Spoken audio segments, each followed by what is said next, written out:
Amir Khan portraying a low IQ army man in Singh Chadda has outraged many. This is what happens when you copy-paste ideas from the West without thinking. The original movie, Forrest Gump, was rooted in actual American policy. In the 1960s, USA was desperate to draft troops for the Vietnam War. Robert McNamara, their defense secretary, hit upon a brilliant idea. He said, why not reduce the standards of recruitment and recruit low IQ men, train them with video trainings and win the war with technology.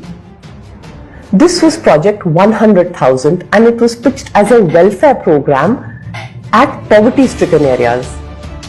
These men of low intelligence were slow learners. Some had fingers missing, some had one eye blindness. Many could not even read and write. So the recruiters actually forged their IQ tests. They struggled with even basics like obstacle racing, where they would actually confuse the arrow signs and not knowing which way to go. Internally, these low IQ soldiers were called second-class fellas. The troops on the field started calling them McNamara's morons. In this cruel experiment, these morons were humiliated, abused, and treated like guinea pigs. They were given dangerous jobs of walking in front of formations and sweep for landmines. An infantry leader once said, "If someone has to die, better a dummy than us."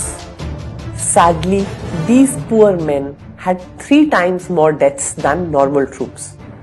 The book McNamara's Folly, the use of low IQ troops in Vietnam, documents these very well. Project 100,000 eventually recruited 350,000 men. Surprisingly, no one speaks of this inhumane experiment and this big human rights abuse. On the other hand, Indian armed forces have never had such a moronic recruitment drive.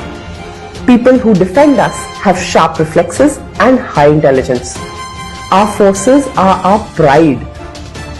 This Independence Day, let's not blindly copy-paste from the West.